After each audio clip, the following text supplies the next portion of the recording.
welcome to Sit Down with Steph. I'm Stephanie. I'm Olivia. And I'm Gina. And we're literally sitting down with Steph. Yes, we are. We are sitting on a couch in their apartment, and we're ready to get started. Okay, Olivia, why don't you go ahead and tell us a little bit about yourself?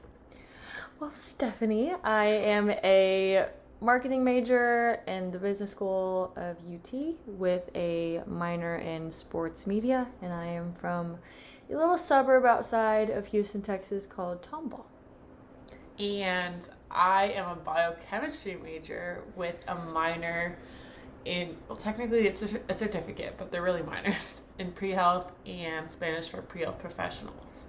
And I am from Los Angeles, California. And Slay. Yes, I'm Stephanie. I'm a corporate communications major here at UT Austin, and I'm from the Dallas, Texas area. My first question for you guys is, what are some tips and tricks and things that you do to deal with your mental health on a daily basis? I think I probably spend as much money in therapy as I do in gas. I do this thing where if I'm having a bad day, I'll just get in my car and blast whatever I'm feeling for that day and go on a very long drive or a short drive or just anywhere in the middle. It kind of helps me to clear my head because while I'm driving, I have to focus on the driving, so all the other thoughts kind of get their moment in the song, and then I get out of the car and they're gone forever. It's awesome. What music do you listen to on these drives? Oh, everything. Sometimes it's hardcore rap, sometimes it's some Lumineers, sometimes it's theater music, sometimes it's throwbacks. There's no discrimination. I will Depends on the vibes. Put my Spotify on shuffle and just listen to everything. Love that. I have a few things that I do. Something that I do to try and make sure that my mental health doesn't get bad is I have certain checklists that I have. And if I complete these tasks in my day, it was a good day. So the first one being, if I make my bed as soon as I get up, that's instant gratification that I've accomplished something with my day. When I'm going to bed, I always make sure that I have a clean, moisturized face and I'm showered, and I don't know, something about a good shower helps me reset. But when my mental health isn't at its best, I go on walks and just feel the sunshine. I call them my little hot girl walks that I go on. And We love hot girl walks here. we love in a this hot apartment. girl walk, and they help me reset. And depending on my mood, if I'm in a really bad place and need just a good cry to cry it out, I'll put on my Jesus music because that's what gives me comfort. But if I'm trying, just to stay in a positive mood, I will put on some pop and just some music that makes me feel confident in myself, and just go on a walk until the sun goes down. Yeah. I also, as you were saying that, I also realized that getting a sweat in is something else I try to do on a day-to-day basis. Not necessarily a full workout or Get your blood pumping. it's just to get my blood pumping, get some endorphins in my system. And I say 20 minutes of sweat. Anybody can commit to 20 minutes of anything in their day. It can be 20 minutes of a dance workout on YouTube, or 20 minutes of abs, or Everyone has at least 20 minutes in their day to do something. to do something that just keeps you active, gets you out of bed, gets your endorphins up. And I notice such a difference in my mental health when I do that versus when I don't. That's so true. I know for me, on a day-to-day basis, my mental health has a lot to do with taking care of my body. Being a dancer, it's important to me that I'm staying fit, staying active, because that's where I'm happiest usually, is moving my body. And so on a day-to-day basis, I'm usually trying to eat healthy and work out or go to a dance class. And usually if I've done at least one of those things, eating healthy or working out, or hopefully both, then I'm usually pretty good to go. And sleep for me is another really, really big thing. I've had to really fix my sleep schedule because I like to stay up really late at night, and I find that I'm just a happier person whenever I'm getting at least 7 to 8 hours of sleep at night. And Olivia, for people who don't know what a hot girl walk is, why don't we fill them in on what a hot girl walk is? A hot girl walk is, I literally like to call, it's like a strut. So I'm not kidding. I am someone that my mindset is a life is a show, and everything is a performance. No, everything is a performance, and when you treat it as such, it gets your adrenaline pumping, and you put on your best self. But during a hot girl walk, you put on music that, if you need a hot girl walk to where like you need to process an emotion, you put on music that's emotion inducing. And so if you want to feel confident, you put on sassy music. Yes, and you walk to the beat of the music. Some Britney Spears. Yes, some Britney Spears, some Doja Cat is my current Lizzo. go-to. Lizzo, Ariana Grande, Taylor It's hard Swift. to be sad when... It's hard to be sad when Doja Cat is telling you... that you look hot. Exactly. And so it just is something to where, like, no matter what's going on in your day, if you can channel the energy of the artist you're listening to and walk through it, that's a teeny bit of happiness. Fun fact, I've told Olivia this, but there have been studies done that going on a walk actually improves your mental health because of the way that your eyes track what's going on around you and track like the ground in front of you when you're walking and the surroundings passing you. It distracts your brain in a way that allows you to think about things. And I think for those of you who don't know, me and Olivia are roommates. We are currently in our apartment. But something that is very important, especially in this apartment, is like feeling all your feelings. Mm-hmm. Because I think for both of us, we bottle, and if we don't bottle, it is not good for anybody. No. And so just like doing things like for Olivia, it's like that walk that she goes on. For me, it's that drive that I go on. But both of those things like are set periods of the day where we're like, this is our time to process emotions. Mm-hmm. Mm-hmm. Yeah, my roommates make fun of me because sometimes I'll go to the gym at the very end of my day, which is usually like 11:30 or midnight, and I know that makes me sound it makes me sound like I'm crazy, but the gym in our apartment building is usually empty, or there's not that many people, and I can go without having to worry about waiting on people on the equipment. Like, it's time for me to really essentially almost just be alone and get to do what I want to do in a quiet space. And for me, it's like a celebration at the end of the day. I've gotten everything else that I needed to do done. Now I get to do something that I want to do. Yeah. It's kind of interesting that all of our ways day to day of like helping with mental health are kind of not exclusively, but are kind of just moments we take on our own to give ourselves the love that we need. And that's really interesting because I feel like all of us are pretty extroverted. Yeah. You know, like we're very much a people's person, all three of us, but we need that time with ourselves to replenish that energy. Which is hilarious because a slippery slope for me is becoming a hermit, and that's where like my mental health gets bad. Mm-hmm. But yet taking those walks in solidarity, I think it's just because I'm out moving, and I think it's also purposeful time with yourself. Yes, and it's not like wallowing in a hole. It's the different ways that you show love to others that work out well for you, but it's quality time with yourself, because my therapist has said to me before, there's different ways that you show love to others that work out well for you, but it's quality time with yourself, because the love languages that like you receive best from other people are the best way that you can show yourself love and the best way to give yourself love. So if you're really into quality time, which I know Olivia is, Olivia loves quality giving time. yourself quality time with yourself is the best way to show yourself love and help your mental health. Like, right. For me, I'm a big acts of service person, so, and quality time obviously, but like acts of service where like cleaning my room or having a nice space, those are ways that I show myself love throughout the day that like make it better. Yeah. You know what I mean? So we are all currently in finals season here at UT. Our last final season. What are some ways that you guys at least attempt to manage your stress during finals? I know that I am guilty of not always taking the best care of myself during finals, as are most college students, but you know, we're seniors. Hopefully we have a few things figured out by now. So what are some things that you guys do? You would think that we have some things figured out. Yeah. I recently have learned that during finals week, and I know this is very contradictory to what I just said, but there's not always time to process your emotions. There just isn't.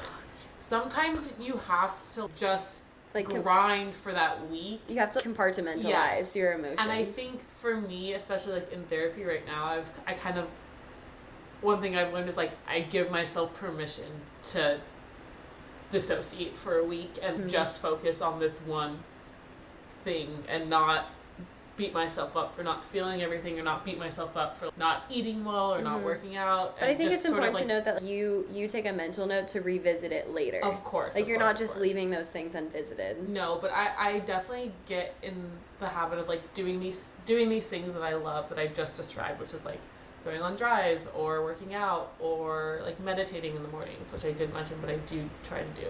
If I don't do them, I tend to beat myself up, and that's counterproductive. Getting mad at yourself for not taking care of yourself properly, and then being in a worse state, acknowledging the fact that I have a lot on my plate and I don't need to be doing everything perfectly.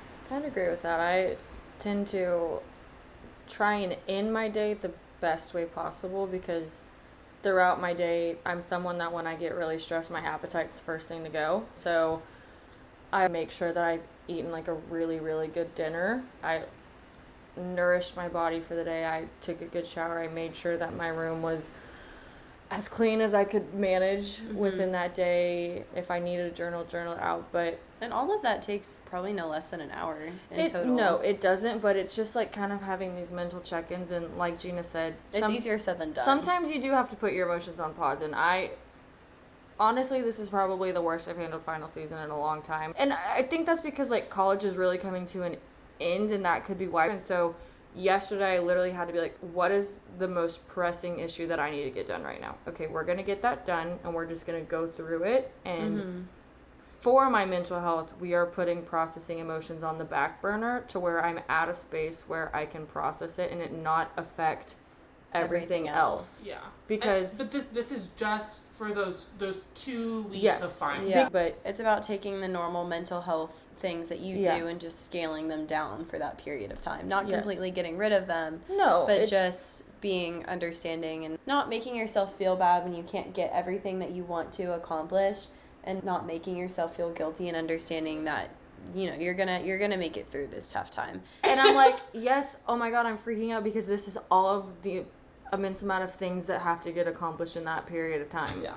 And it's hard for me to look at other people who are like unburdened of all of the finals week stress, and I'm over here like, nah, I'm not done till the 16th. Not done yet. No, literally. Oh, you're not done until the 16th. Yeah, I know. know. Oh, Gina, I'm so sorry. Then it's good we're talking about this now. What do you do during finals week? I try and do at least 20 minutes of exercise. What I really like to do is I'll take my laptop with me on the treadmill, and I'll walk and study, and I'll watch. So hawk or walk, workout. All at once. I try and combine them all. And again, it's another thing that I tend to do late at night because I do my best studying at night. And so I'll bring my computer and I'll set it on the treadmill, and I'll like set it on a low speed, and I'll just read over notes or rewatch a lecture or play a lecture and just listen to it. And it's just kind of my way of trying to at least somewhat move my body. And the other thing is prioritizing sleep. And no amount of information is more valuable than getting sleep. Like, I've never pulled an all-nighter, but I've gotten pretty close to it. And it just isn't good. It's just so much more beneficial for me as a person and as a student to prioritize sleep over just, like, absolutely killing myself to pull an all-nighter studying. So that's the one thing that I've learned. When I was in high school, at one point I was playing 3 sports at the same time and in 3 to 4 AP classes, and was waking up at 6 a.m. It was just, and doing like so much extracurricular stuff. It was just absolutely awful. And at that point in my life, I was averaging like 3 to 5 hours of sleep a night. I don't think I slept as a high schooler. I don't know how I did it. I was up every morning at 5 a.m. and the earliest I would go to bed would be like 1. My point was just going to be that the things that happened to me during that time when I wasn't getting sleep, I fractured my back because I was so stressed out that the muscles like pulled apart my spine. This was also because I was working out way too much because of the sports. I developed costochondritis, which is an inflammation of the cartilage between your rib cages. So it hurt every time I breathed. Like every breath I took was painful. And just a slew of other health related problems. I think I was in and out of the hospital so many times where it's just like, at a certain point, you got to be like, sleep is more important than whatever else you got going on. Also, during finals week, because you're going to be studying as much as you are, I think it's really important to not stay in one place. Leave your apartment. Yes. Go to a coffee shop. Go to a coffee shop that calms you down. For me, get a change of scenery. Yeah. Like, go to your favorite library. Yes. I feel like a lot of freshmen make the mistake of staying in your dorm and not leaving. I was talking to somebody recently who he told me that freshman year he spent 36 hours straight in the PCL studying for tests, which is just absolutely insane. And for those of you listening, the PCL is a library on UT's campus that is 24 hours. I've never been in it because it's scary. It's scary. There's also very poor natural lighting. There's no natural lighting, and it makes you feel like you're in a simulation. Yeah. I would say my advice for that, because this is actually something that I'm quite good at, is once you've maxed out your brain capacity. No, like your efficiency in a place. Like once Yeah. you're no longer efficient, move. Yeah. And so once I notice that I'm spending more time on my phone or like dozing off into space than I am working, I pack up and move to a different location. It just kind of is a change of, it's a reset. It's a little, it's a reset on everything. It's also scientifically proven that like if you study the same material in different, sorry, I'm literally just talking about science, but I swear it's interesting. Gina's a science person in case you Gina didn't is know. a science person. I Gina need has all the facts. I need facts and figures, but it's scientifically proven that if you study the same material in multiple different locations, you'll remember it better, because if you're in one location, you're remembering things in the context of that singular location. So like when you go to a different place, for example, if you're studying for a test, and if we're in this apartment and I study in my room and then in Olivia's room and then in the kitchen and then in the living room, I'll do better on that test than if I just study in my room, because I've memorized the information in different locations. So when I go to the test, I still have that information versus just like in the thing. So that's good, is if you have somebody in your life who's a good study partner, that's always really beneficial. Because you have an accountability partner. If you say, I want to have this much of my chapter read by this time at night, it's nice having somebody to hold you accountable, and just someone to be there with you and keep you company, because I think finals, again, like if you're locking yourself in your apartment, it can be really alienating and really it can make you feel really lonely, which doesn't help the stress that you're already feeling. So turn to a friend, and I think that that's great, but make sure it's someone who's not going to distract you. And so speaking of that, everyone's different, but what are some things that you find is helpful for your friends when they're going through something, and things that you like for other people to do to you to help you through a mentally tough time? So it's kind of funny because there's certain people in my life that if I'm really stressed out and don't have time to process the emotions, I need them to leave me alone. But then on the flip side, there's people that if I'm going through a tough time, know that, okay, she's about to start self-isolating herself and can't do that. And so there will be people like, my big is really good about that. Caroline, she'll just text me and be like, hi, can we have a 5-minute phone call today? Or you're good at that. Stephanie's good at that, of texting me being like, what are you doing? And hey, I haven't heard from you in a few days. yeah, like, just what's up? checking on the people. If there's someone in your life that you know that being alone is not good for their mental health and you haven't heard from them, just shoot them a text. And I think everyone has that one person that everything just kind of comes flooding out to, but it is different for everyone. Even just the other day, I mean, Olivia and Gina live right next door to me, and I was having a really rough night and just needed to verbally process something. And I came in here and I was like, I have so much to do. I have 20 minutes. Can we please just talk about this? Yeah. And then after that 20 minutes, we were like, okay, I love you, but I have to go do homework. And we basically rounded out the conversation. We were like, okay, good talk. Bye, guys. Just like set a timer on your phone for like the amount of time that you take to process. I mean, really, like that's kind of how it went, and even just that amount of time, it was really productive, and it was super helpful for me. And even just that little bit of time being with people who took genuine time to talk through it and go through it, like that just was super helpful. I think it's also just on that point a little bit. For dealing with your emotions, deal with them. If not dealing with them makes you not productive. Yes. Like if you telling yourself like I can't deal with this right now is costing you time and energy, set a timer. Give yourself 30 minutes to like journal it out, talk it out, whatever. I've done that before. And just be like, this is my time. Once it's over, I have to do it. Mm-hmm. That's okay. And the people around you need to understand if you're going through something and you have a test the next day or a project or something, like, it's about figuring out what works for you. Yeah, they need to respect, okay, I'm not going to push her right now. Whenever that's done, then we'll push. Mm-hmm. Yeah, I think one thing about being a college student is that you're surrounded by completely different people all the time. People who just deal with their mental health in so many different ways, and it's important to be understanding of the ways that other people deal with their mental health, because it's likely not the same way that you deal with yours. And you know, you want to be a supportive friend, but you also need to ask them, hey, what is it that's going to work for you? That's really a question that you only really have to ask once, and that way you know how you can be a good friend to them and how they can be a good friend to you. Yeah, that was my answer to your question, was how do I help my friends and how do I want help? Communication. Like, not necessarily about what I'm dealing with, but how I want to deal with it. And just the, like... Or what you have the capacity to deal with at that time. Yeah. Like for me and Megan, who's one of my friends, we tell each other everything. So both of us will respond back to each other with whatever it is. Do you want to talk about it? No. That's it. I learned one of the best pieces of advice from a class, and it's that when people come to you and want to rant, sometimes they want advice and sometimes they just want somebody to listen. And I think sometimes in really stressful times, whether you're just stressed about a final, or I feel like finals always brings about other crazy emotional things.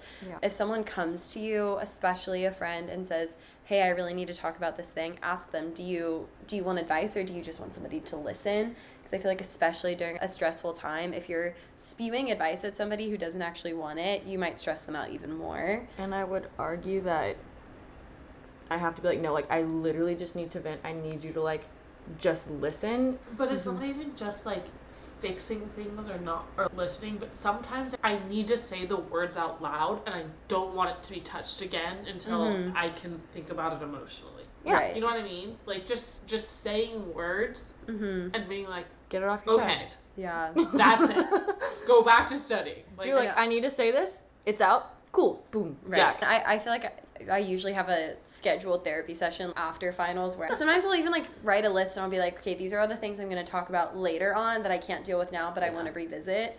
And so that's going to kind of segue us into our next question, because I know all of us have gone to therapy at some point or another. I just wanted to ask if you guys could just tell me a little bit about how going to therapy has helped you and like your journey with therapy. Just so much. My therapy journey is so interesting. I'm a very independent person. I'm the type of person. Don't make that face at me. Okay? Sometimes it's good, sometimes it's bad. I'm very not, and so that's the funny thing about us. I'm an independent person, like hyper independence to a fault, and very bad at asking for help. So, when my mental health was struggling, the last thing I wanted to do was admit that I needed help, and the last thing I wanted to do was go to therapy. So, by the time I first had the thought, maybe I should go to therapy, and the time that I actually started therapy, I would say there was a solid 4 years Oh my gosh. of like processing that I needed somebody to talk to. I should probably go to a therapist, and then the process of like actually finding one, and then COVID hit, and then it was all online, and then COVID hit, and I was like, I really need therapy. It was just, it was definitely a process, and one that took me a really long time, and I remember being so overwhelmed at the prospect of like even trying to find a therapist, because I went on a therapy dates. That's what someone told me to do, and I took it so literally. I went on maybe 17 therapy dates before I found my therapist, who I'm still with right now, who I love more than anything. And it took me like getting the vibe, talking to them, seeing what they were like, seeing if they matched my vibe, that sort of thing. That can be really exhausting. It can be so exhausting, because you have to, that first therapy session is you being like vulnerable, super vulnerable to a random stranger. It's scary, especially when it's your first time.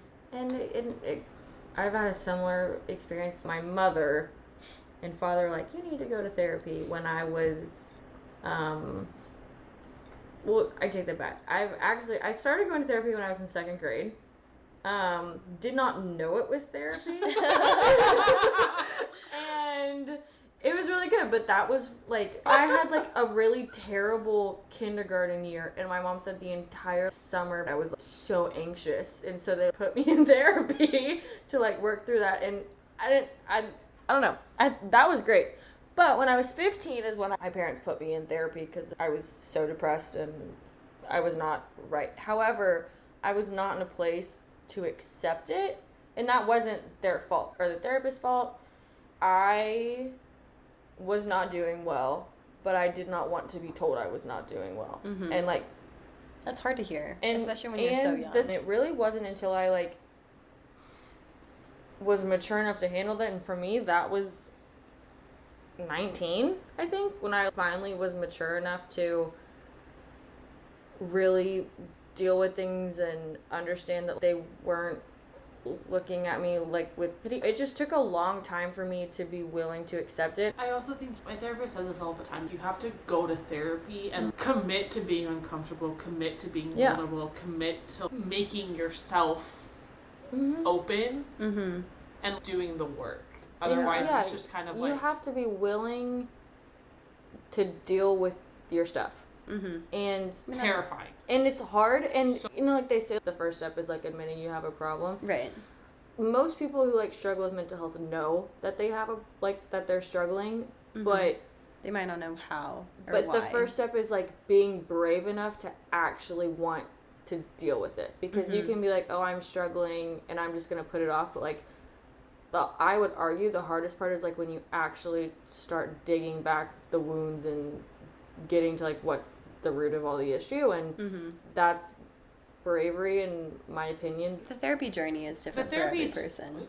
Listening to you talk about your therapy journey is so different from mine, because I had to like convince my parents and that so I different wanted from mine too. Yeah, like my parents were not into it at all, and I had to be like, no, I need this. But to your point about like starting therapy, I think the scariest part is like sometimes staying in the things that you know is easier than stepping out into that and looking at it. Because if you're looking at it, you have to acknowledge what happened, acknowledge who you are, acknowledge who the people that you've hurt, like acknowledge all the bad parts of yourself in order to really enjoy all the good. And I think a large part of therapy, especially for me and my specific therapy journey, is that therapy signifies having to change some sort of aspect of yourself and your habits and your way of life. And doing that is not only scary, but it can feel really hard. Both physically, emotionally, mentally. Trying to better yourself can be really hard. And that's, I think, one of the things about therapy is that it's great because you have someone who's holding you accountable and who's helping you take those steps in the right direction. But it's also, you know, to an extent, like kind of up to you to be open and willing to make those changes in yourself. Yeah. I also think it's very important to acknowledge the fact that the three of us are so lucky that we're sitting here like talking about therapy, because very taboo.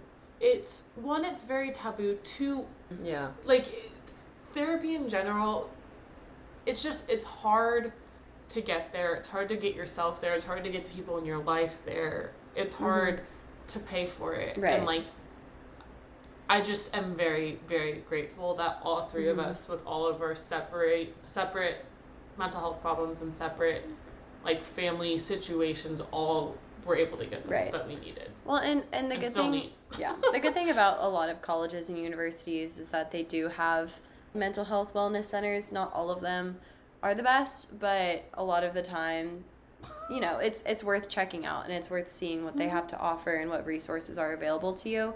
Because if you are a student, odds are at your school, whether you're in a middle school or a high school or a college/university, there is some sort of resource that's accessible to you that you do have access to, and it's worth it to check it out. It might not work for everybody, but it might work for you, and the best thing that you can do is just to look and see. I know for high schoolers and middle schoolers, you have counselors who are available to you to talk to. And the best thing that you can do is try and see what they have to say. I mean, I know that my therapist has personally told me a lot of things that I take with me every day, and it doesn't have to be a therapist. Not everybody needs a therapist, but sometimes even a counselor or just a friend that you go to. I talk a lot about mental health check-ins with my roommates and my friends, and just every once in a while, whether it's every week, every other week, every month, just checking in and being like, hey, how are you doing? What's going on with your mental health? What's going on in your life? And that can be really beneficial because not everybody needs therapy. And I just agree with that statement. I think everybody should go to therapy. Not everybody needs it in the way that it's life or death for them, but I think every single person, if it was possible, should be in therapy and should be discussing their feelings. Exactly. But also, what I was going to say, like you were saying, you could go to guidance counselor, you could go to your thing, but also there are so many books, like podcasts. I'm like, the songs, internet like, is free. The internet, do it with caution, obviously. Like, there's filters. Not everybody is an expert. Not everybody knows what they're talking about. But I know there are therapists like on YouTube. Yes, and there are things that are on. Make sure you're licensed. Yeah, I actually didn't even think about that. But just like books, I read a book. So last year, my mental health was absolutely awful. So to the point where she fled the country. I fled the country. That is exactly what I did. I ran away to Ireland and self-imposed myself in a fun little game of World Traveler.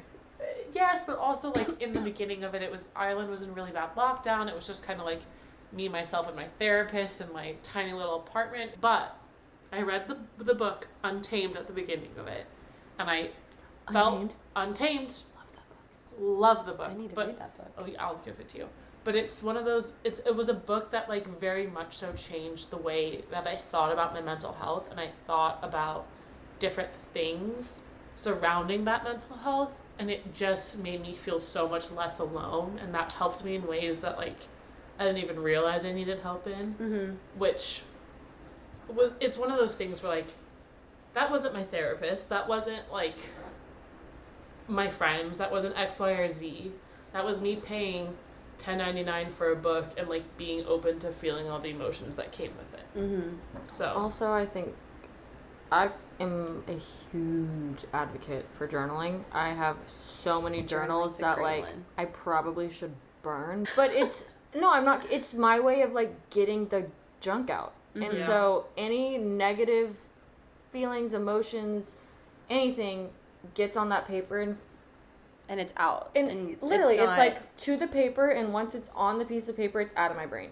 And that's just, and that took time to train myself. And I think that literally just pick up a piece of paper and start writing, and see if that's sometimes you need to burn it, sometimes flush it down the toilet, rip it up, that might be bad for our plumbing. Rip it up, recycle it, like, rip it up and recycle it. But just, you don't even have to read it, but sometimes if you don't have someone to talk to or whatever, there's other ways to get it up. Also, I will say something to be cautious for is make sure that if you're blessed to have someone in your life to where you feel like you can talk to, make sure they're able to handle it. I call it emotional dumping onto people. So just like walk the line. This is coming from somebody who was significantly more emotionally mature from a very young age. It's called trauma. But regardless, I was very emotionally mature at a young age. And that resulted in a lot of my friends doing that to me. Yeah. And a lot of my friends calling me the group therapist. I'm putting quotations around group therapist because obviously I had no idea what I was doing and it was stressful. I think overall it's about balance. I'm a strong believer in everything in moderation. Yeah, and asking that person like, hey, I have some really heavy things I want to talk to you about. Like, do you have the emotional capacity to deal with this today? Yeah. Because I think that's an important question. And if they say no, ask. Respect it. Yeah. Okay, my final question for you guys is, what is your favorite piece of advice that you've gotten from your therapist? At least like the first one that comes to your mind. It's okay to not be okay.